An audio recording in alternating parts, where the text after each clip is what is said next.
Chapitre 1. Appel matinal, 6h27. Akira tressaille, avant même d'être conscient d'être réveillé. Un frisson sec lui traverse l'échine, le genre qui ne prévient jamais, mais qui annonce que la nuit a encore joué au couteau sous la gorge. Elle reconnaît ce silence, ce goût métallique dans sa bouche. Elle rêve encore de cette nuit, et ça commence toujours pareil. La chaleur lourde tombe du plafond, rampe sur les murs, s'insinue sous ses côtes.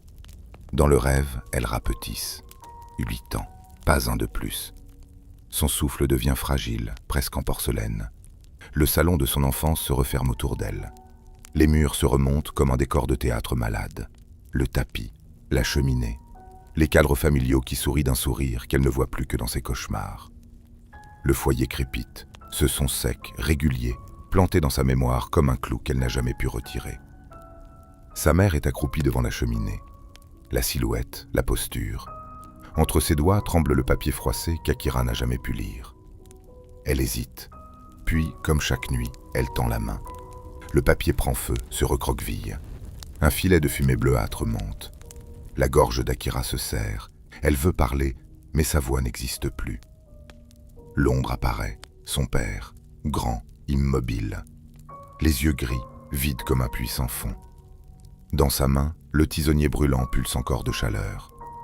Même dans le rêve, elle sait que c'est le moment où tout bascule, inévitable.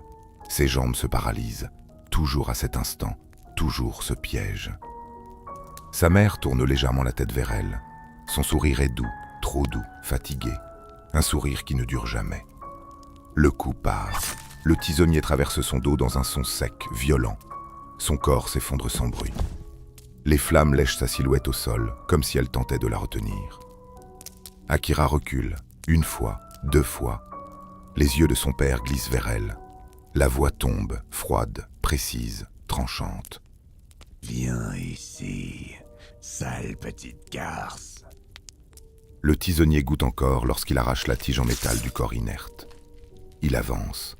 La pièce semble se contracter. Les murs se resserrent. Le souffle d'Akira se coince dans sa poitrine. Elle veut hurler, mais rien ne sort. Pas même un reste de courage. Le rêve éclate. Akira se redresse d'un coup, haletante.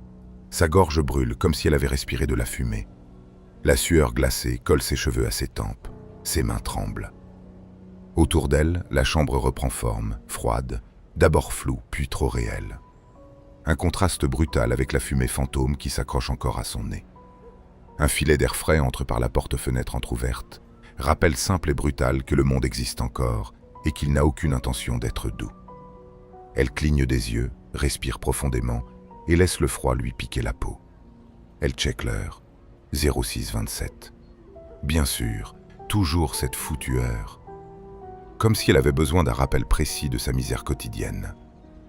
Elle reste assise quelques secondes, les mains sur les genoux, le cœur coincé quelque part dans sa cage thoracique. Puis elle se lève, enfonce ses pieds dans ses crocs et ouvre un peu plus la porte-fenêtre. Au moins, lui, le froid, il ne ment jamais. Contrairement à certaines personnes au bureau. La routine démarre, douche trop chaude, petit déjeuner avalé machinalement, juste par discipline. Uniforme ajusté d'un geste trop automatique pour être sain.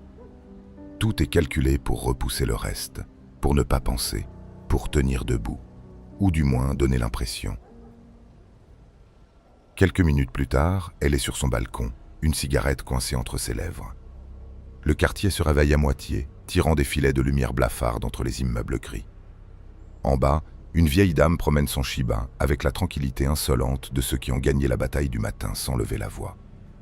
Bien sûr, la vraie victoire, c'est de ne pas finir en retard au bingo. Akira tire une bouffée, lente, amère. Comme la plupart des matins. Depuis des semaines, elle traîne cette sensation qui colle à sa peau. Un décalage, comme si le monde grinçait à un endroit qu'elle est seule à entendre. Les rêves lourds, les silences au poste, les regards entre supérieurs qui n'avouent rien mais trahissent tout. Très encourageant, vraiment. Le téléphone vibre sur la table basse. Elle se retourne à contre-cœur, laisse tomber la cendre dans une tasse vide. Elle souffle une dernière fois et écrase le mégot comme un point final. « Je suppose que ce n'est pas pour me demander si j'ai bien dormi. » murmure-t-elle. Non, ça aurait été trop sympa. Elle décroche. Lieutenant Tsukino, La voix au bout du fil est rapide, presque tendue. le chef veut vous voir immédiatement. Très bien, j'arrive. Répond-elle calmement. Elle raccroche, attrape sa veste, fixe son badge à la ceinture et claque la porte sans même vérifier si elle se verrouille. Franchement, qui aurait envie de la cambrioler? À part des amateurs de sensations fortes. Elle descend les escaliers. La rue l'accueille avec ses sons tranchants.